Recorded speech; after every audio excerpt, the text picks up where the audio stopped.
एक चीज कयामत भी है लोगों से सुना करते थे, तुम्हें देख के मैंने जाना वो ठीक कहा करते थे।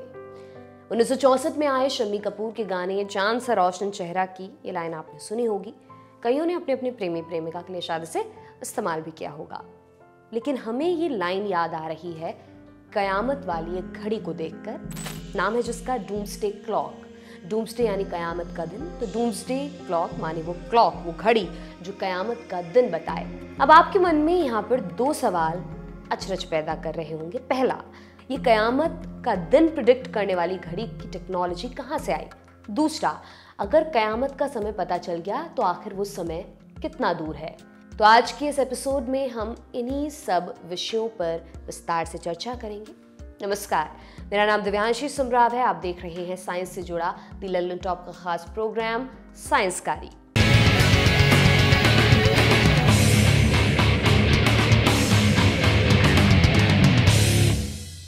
सबसे पहले आपको बताते हैं ये डूम्सडे क्लॉक बनी कैसे। साल था 1945।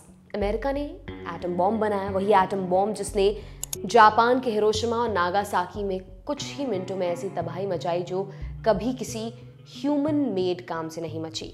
वही बॉम्ब जिसको बनाने के बाद ओपेनहाइमर ने श्रीमद् भगवद गीता कोट करके कहा, now I have become death destroyers of worlds. वही एटम बॉम्ब जिसने अमेरिका को सुपर पावर बना दिया और दुनिया में कोल्ड वॉर की शुरुआत हुई। कई देश एटम बॉम्ब बनाने की होड़ में लग गए। एक साल में ही पूरी दुनिया का सिर्फ पावर स्ट्रक्चर ही नहीं बदला, इसके साथ ही दुनिया के एग्जिस्टेंस पर भी एक बड़ा सवाल खड़ा हो गया। क्यों? इसके दो कारण हैं। पहला, दुनिया के सारे शक्तिशाली देश इस बॉम्ब को बनाने की होड़ में लग गए।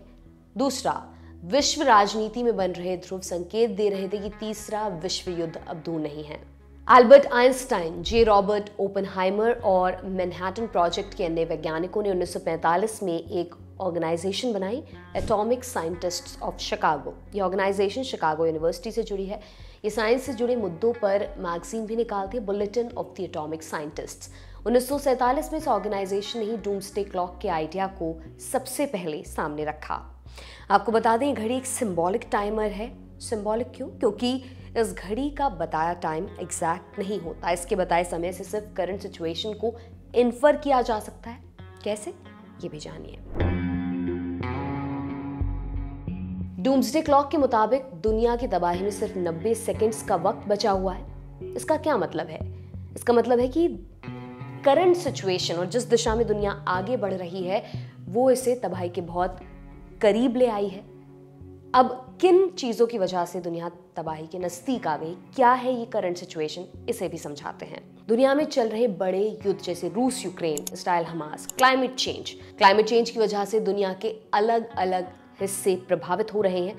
इस बात की गंभीरता को समझने के लिए आपको हाल ही में आई एक रिपोर्ट का उदाहरण देते हैं। यूएन की एक संस्था है IPCC, inter governmental panel on climate change. उसने क्लाइमेट चेंज पर एक रिपोर्ट निकाली है। इस रिपोर्ट के अनुसार पिछले 50 सालों में इतना कार्बन एमिशन हुआ है कि पहले के मुकाबले धरती का तापमान 1.1 डिग्री सेल्सियस बढ़ गया है। इसकी वजह से ग्लेशियर्स पिघल रहे हैं, कई इलाकों में लगातार बाढ़ जैसी स्थिति बन रही है, जैसा अभी चेन्नई में हो रहा है। दूसरी बात ये सामने आई कि साल 2100 तक तापमान 3 डिग्री सेल्सियस तक बढ़ सकता है। अगर ये हो गया तो दुनिया के सारे ग्लेशियर्स पिघल जाएंगे। दुनिया की 50% आबादी को पानी नसीब नहीं होगा। 14% लोगों को भयानक लू का सामना करना पड़ेगा। सारे द्वीप डूब जाएंगे और जानवरों और पेड़ पौधों की कई प्रजातियां नष्ट हो जाएंगी। इसके अलावा चीन, रूस और अमेरिका जैसे देश अपने न्यूक्लियर वेपन्स को मॉडर्नाइज करने पर अथाह खर्च कर रहे हैं। कई अन्य देशों में न्यूक्लियर वेपन्स बनाने की होड़ मची हुई है, जैसे ईरान। ये सारी वजहें हैं जिनको देख परख कर वैज्ञानिकों के ग्रुप ने सिंबॉलिक समय सेट किया है। अब आपको बताते हैं घड़ी चलती कैसे है। नॉर्मली घड़ियां आगे की तरफ बढ़ती हैं, जैसे 1 बजेगा फिर 2 बजेंगे ऐसे, पर डूम्सडे क्लॉक एक टाइमर की तरह काम करती है। इसमें एक फ्रेज का जिक्र आता है, time left to midnight. Midnight या आधी रात का एक मार्मिक अर्थ है पूरी तरह तबाह होने की कंडीशन। ये घड़ी भी समय कुछ इस तरह से बताती है, यानी पूरी तबाही होने में कितना समय बचा हुआ है। दुनिया की सिचुएशन को समझते और आकलन करते हैं कि ये सिचुएशंस मानवता के अस्तित्व पर कितना बड़ा क्वेश्चन मार्क लगा रही हैं। इसके बेसिस पर वैज्ञानिक टाइम सेट करते हैं कि कयामत की आधी रात होने में अब कितना समय बाकी है। इस टाइम को आगे और पीछे दोनों तरफ घटाया बढ़ाया जा सकता है। जैसे एक सिचुएशन है जब लोग तबाही की तरफ जाने वाले रास्ते पर चल रहे हो, तब ये समय घटा दिया जाता है, जैसे इस साल जनवरी में हुआ। अगर दुनिया में लोग सही दिशा में चल रहे हैं, सही दिशा यानी जिस रास्ते पर चलने से मानवता पर आने वाले संकट दूर हो रहे हैं, तब इस डूम्सडे क्लॉक के समय को बढ़ा दिया जाता है। इसको एक उदाहरण से आपको समझाते हैं। अमेरिका ने 1953 में जब हाइड्रोजन बॉम्ब का टेस्ट किया, तब वैज्ञानिकों ने तबाही का सिंबॉलिक समय 2 मिनट किया। लेकिन 1963 में partial test ban treaty sign हुई। अमेरिका, ब्रिटेन और सोवियत संघ ने संधि पर साइन किया। इसके हिसाब से कोई भी न्यूक्लियर टेस्ट हवा, स्पेस या पानी में नहीं किया जा सकता। इस ट्रीटी से लोगों को एक तरह की सिक्योरिटी मिली। एटम बॉम्ब टेस्टिंग के दौरान रेडिएशन होता है, जिससे कैंसर जैसी जानलेवा बीमारी होने का खतरा बढ़ जाता है। अगर ये टेस्ट खुले आसमान या पानी में होंगे तो दुनिया के लिए बड़ी मुसीबत पैदा हो सकती है। इस टेस्ट बैन ट्रीटी से ये खतरा टला और डूम्सडे क्लॉक का टाइम 2 मिनट से बढ़ाकर 12 मिनट कर दिया गया। ऐसा इस घड़ी के इतिहास में और भी कई मौकों पर हुआ है। आप समझिए, इस घड़ी ने पिछले 77 सालों में होने वाले बड़े जियोपॉलिटिकल इवेंट्स, जिन्होंने मानवता को बेहद प्रभावित किया, उन्हें कैसे इवैल्यूएट किया। 1947 में जब ये घड़ी बनी थी, बुलेटिन बोर्ड के वैज्ञानिकों ने विनाश का समय 7 मिनट सेट किया था। लेकिन साल 1949 में सोवियत संघ ने एटम बॉम्ब बना लिया। उसके धुर विरोधी अमेरिका के पास एटम बॉम्ब पहले से मौजूद था। विश्व में एक न्यूक्लियर वॉर की सिचुएशन बन रही थी। तब तबाही के समय को घटाकर 3 मिनट कर दिया गया। हमने अभी भी आपको टेस्ट बैन ट्रीटी के बारे में बताया, जब पहली बार समय कम करने की बजाय बढ़ाया गया, क्योंकि उस वक्त एक नई उम्मीद जगी थी। 1974 तक ये समय 10 से 12 मिनट्स के बीच में ही रहा। 1974 की बुद्ध पूर्णिमा के दिन भारत ने एटॉमिक बॉम्ब का टेस्ट किया, बुद्धा स्माइलिंग। तब फिर इन वैज्ञानिकों ने समय घटाकर 9 मिनट कर दिया।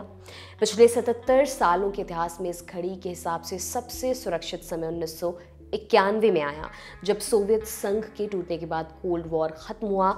वैज्ञानिकों ने तब इस घड़ी का समय बढ़ाकर 17 मिनट कर दिया था।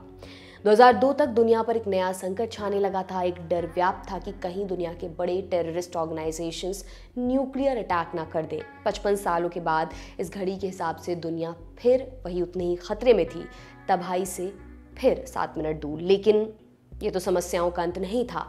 इंसान ने अंधी जीत के चक्कर में पिछली 1.5 सदी में जो पाप किए थे, उसका भयानक परिणाम बेहद करीब आ गया था, क्लाइमेट चेंज के रूप में।